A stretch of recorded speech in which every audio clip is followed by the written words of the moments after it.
Hello friends, welcome to my channel tips on mathematics. So आज के इस video में क्लास 11 अध्याय एक समुच्चय का प्रश्नावली 1.5 का 1.5 से रिलेटेड टॉपिक है समुच्चय का पूरक, और उदाहरण 20, 21 और 22 को करने वाले हैं और पूरकों के गुणधर्म को समझने वाले हैं। इससे पहले के वीडियो में प्रश्नावली 1.4 का प्रश्न 7 से लेकर प्रश्न 12 तक सॉल्व किया था। प्लेलिस्ट को चेक करके वीडियो को देख सकते हैं। तो सबसे पहले यहाँ पर समुच्चय का पूरक कॉम्प्लीमेंट ऑफ अ सेट, तो इसको समझने वाले हैं। तो इसको हम सबसे पहले एग्जाम्पल की मदद से समझेंगे। तो यहाँ पर हम एग्जाम्पल ले लेते हैं। एग्जाम्पल यहाँ पर कोई यूनिवर्सल सेट ले लेते हैं। 1, 2, 3, 4, 5, 6। तो ये हमारा क्या है, यूनिवर्सल सेट है। और ए यहाँ पर एक समुच्चय है जिसके अवयव है 3, 5, 2। अब यहाँ पर कॉम्प्लीमेंट ऑफ सेट कैसे निकालते हैं, समुच्चय का पूरक कैसे निकालते हैं। समुच्चय के पूरक को ए डैश से डिनोट किया जाता है। अब इसको निकालते कैसे हैं, इसका फार्मूला है यू में से, यूनिवर्सल सेट में से ए को माइनस किया जाता है। यूनिवर्सल सेट से ए को माइनस किया जाता है, उसे बोला जाता है समुच्चय का पूरक। तो ए डैश हम निकालेंगे, यू में से ए को माइनस कर देंगे तो ए के अवयव क्या है, 3, 5, 2, 3, 5, 2। इन अवयव को छोड़कर जितने भी सारे अवयव बचे हुए हैं यूनिवर्सल सेट में, उन सब को हम लिखेंगे। तो यहाँ पर बची हुई अवयव क्या है, 1, 4, 6। तो 1, 4, 6, 1, 4 और 6 अवयव बचा हुआ है। तो ये हमारा क्या है, समुच्चय का पूरक, कॉम्प्लीमेंट ऑफ अ सेट। तो इस तरीके से कॉम्प्लीमेंट ऑफ अ सेट निकाला जाता है।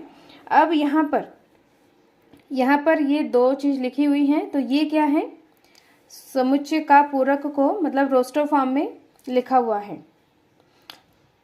तो यहाँ पर इसको समझते हैं।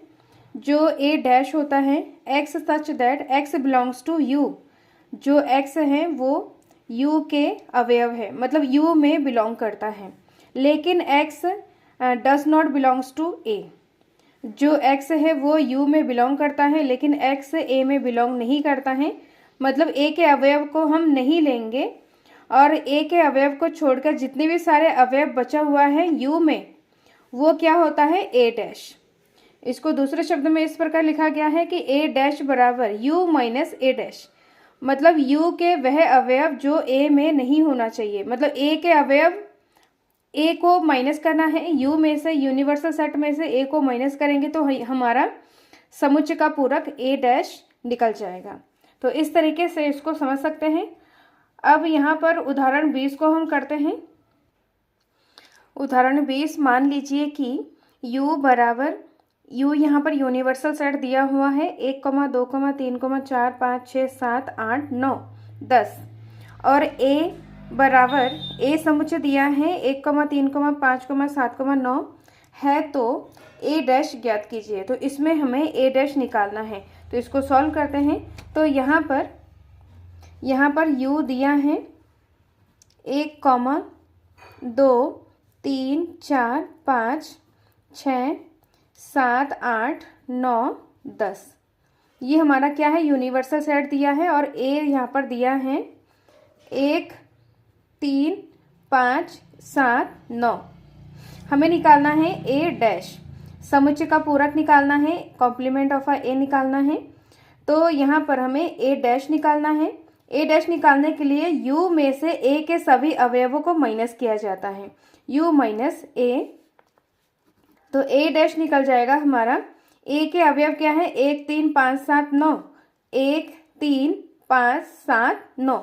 इनके अलावा जो बची हुई अवयव हैं उनको यहाँ पर लिखा जाता है, जो कि हमारा a डैश है। तो यहाँ पर 2, 4, 5, 5 नहीं आएगा, 6, 8 और यहाँ पर 10। तो a डैश क्या है, 2, 4, 6, 8, 10। तो ये हमारा क्या है, a डैश। ये इसका फाइनल आंसर है। अब नेक्स्ट एग्जाम्पल है एग्जाम्पल नंबर 21। मान लीजिए कि u एक सह शिक्षा विद्यालय के कक्षा 11 के सभी विद्यार्थियों का सार्वत्रिक समुच्चय है, और a कक्षा 11 के सभी लड़कियों का समुच्चय है। तो a डैश ज्ञात कीजिए। तो इसको हम सॉल्व करते हैं। यहाँ पर U क्या है, U बराबर कक्षा 11 के सभी विद्यार्थियों का समुच्चय है। A यहाँ पर कक्षा 11 के सभी लड़कियों का समुच्चय है। हमें A डैश निकालना है, तो A डैश बराबर क्या हो जाएगा, U माइनस A। तो U में से हमें A को माइनस करना है। U मतलब यूनिवर्सल सेट, जिसमें कक्षा 11 के सभी विद्यार्थियों का समुच्चय है। लड़कों और लड़कियों सभी यहाँ पर कक्षा 11 में मौजूद हैं। और A यहाँ पर क्या है, लड़कियों का समुच्चय है। तो हमें A डैश निकालना है। तो A डैश मतलब यूनिवर्सल सेट, कक्षा 11 के लड़कों और लड़कियों में से हमें क्या माइनस करना है, A को माइनस करना है, मतलब लड़कियों को माइनस करेंगे। मतलब पूरे कक्षा में से अगर हम लड़कियों को माइनस कर दिया जाए तो क्या बचेगा, हमारे पास लड़कों का समुच्चय बच जाएगा। तो A डैश क्या हो जाएगा, A डैश बराबर कक्षा 11 के सभी लड़कों का समुच्चय। तो A डैश क्या है, कक्षा 11 के सभी लड़कों का समुच्चय। तो ये इसका क्या है, फाइनल आंसर है। अब है नेक्स्ट है उदाहरण नंबर 22 को सॉल्व करते हैं। उदाहरण नंबर 22 में बोला जा रहा है कि मान लीजिए कि U बराबर 1 2 समुच्चय यहाँ पर दिया है 1, 2, 3, 4, 5, 6। A बराबर 2, 3 और B बराबर 3, 4, 5। A डैश B डैश और A dash intersection B dash A union B ज्ञात कीजिए। फिर सिद्ध कीजिए कि A यूनियन B का होल डैश बराबर A dash intersection B dash. तो इसको हमें निकालना है। यहाँ पर A डैश B डैश, ये जो सारे पॉइंट है इसको हमें निकालना है और इसको हमें सिद्ध भी करना है। तो इसको सॉल्व करते हैं। तो सबसे पहले यहाँ पर हमें क्या निकालना है, A डैश निकालना है। तो यहाँ पर यूनिवर्सल सेट क्या दिया है, 1, 2, 3, 4, 5, 6। इस तरीके से ये हमारा क्या है, यूनिवर्सल सेट है। अब यहाँ पर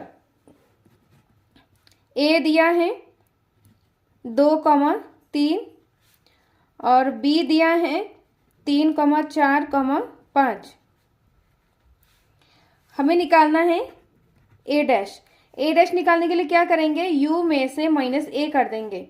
U में से A को माइनस कर देंगे तो यहाँ पर आ जाएगा 2 और 3 को छोड़कर, U में से 2 और 3 को छोड़कर सभी अवयव को हमें लिखना है। तो यहाँ पर आ जाएगा 1, 4, 5, 6। नेक्स्ट हमें B डैश निकालना है। तो B डैश क्या हो जाएगा, U में से हमें B को माइनस करना है। तो U में से अगर B को माइनस करेंगे तो B में क्या अवयव है, 3, 4, 5। तो 3, 4, 5, इन 3 अवयव को 3, 4, 5 को छोड़कर जो अवयव बचा हुआ है उसको हमें यहाँ पर लिखना है।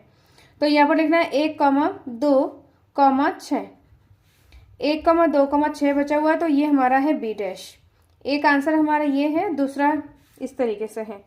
अब नेक्स्ट निकालना है A dash intersection B dash. तो इंटरसेक्शन में क्या निकाला जाता है, A डैश और B डैश का कॉमन, मतलब जो अवयव A डैश और B डैश दोनों में है। तो A डैश हमारा और ये B डैश है, इन दोनों में हमारे पास कॉमन क्या है, जो दोनों के पास हो। एक इसमें भी है, इसमें भी है। 2 B डैश में है और A डैश में नहीं है। 6 यहाँ पर B डैश में भी है और A डैश में है। तो यहाँ पर आ जाएगा 6। और कोई भी अवयव यहाँ पर दोनों में कॉमन नहीं है। तो A dash intersection B dash बराबर क्या हो जाएगा, 1, 6।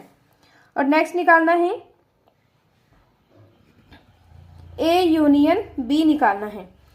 A यूनियन B निकालना है। यूनियन में क्या होता है, यूनियन में सभी अवयवों को लिया जाता है। यूनियन का मतलब होता है सभी अवयव को लेना है, लेकिन जो अवयव दोनों के पास हो उसको हमें एक बार लिखना होता है। तो सबसे पहले यहाँ पर A के अवयव लिख लेते हैं, 2, 3। B के अवयव क्या है, यहाँ पर 3 है, यहाँ पर 3 है, तो उसको एक बार लिखेंगे। फिर 4 और 5 को लिखेंगे, 4, 5। तो A यूनियन B क्या है, 2, 3, 4, 5। अब नेक्स्ट हमें निकालना है, यहाँ पर यूनियन हो गया। अब हमें सिद्ध करना है कि A यूनियन B का डैश। अब यहाँ पर A यूनियन B का डैश क्या है, यूनियन B का होल डैश निकालना है। A यूनियन B यहाँ पर क्या है, A यूनियन B 2, 3, 4, 5। सबसे पहले यहाँ पर यूनियन निकालना है, फिर A यूनियन B में जितने सारे अवयव हैं उसको हमें U से माइनस करना है। तो यूनियन में क्या है, अवयव क्या है, 2 3 4 5। तो इसका फॉर्मूला हो जाएगा, यू में से हमें क्या माइनस करना है, ए यूनियन बी को हमें माइनस करना है। यू में से ए माइनस बी के अवयव को माइनस करना है तो डैश निकल जाएगा। तो यहाँ पर यू में सभी अवयव है और ए यूनियन बी में क्या है, 2 3 4 5, 2 3 4 5, 2 3 4 5। इन अवयव को हमें क्या करना है, माइनस कर देना है। तो बची हुई अवयव क्या है, 1 और 6। तो ए यूनियन बी का होल डैश क्या हो जाएगा, 1,6। तो यहाँ पर ए यूनियन बी का होल डैश हमने निकाल लिया है। अब यहाँ पर ए डैश और ए डैश इंटरसेक्शन बी डैश निकालेंगे। तो ए डैश इंटरसेक्शन बी डैश हमने निकाल लिया था, 1,6। तो यहाँ पर दोनों का आंसर क्या आ रहा है, सेम आ रहा है। तो इसका मतलब क्या हो जाएगा, ए, सबसे पहले यहाँ पर लिखते हैं ए डैश इंटरसेक्शन बी डैश बराबर क्या है हमारे पास, 1,6। अतः यहाँ पर क्या हो जाएगा,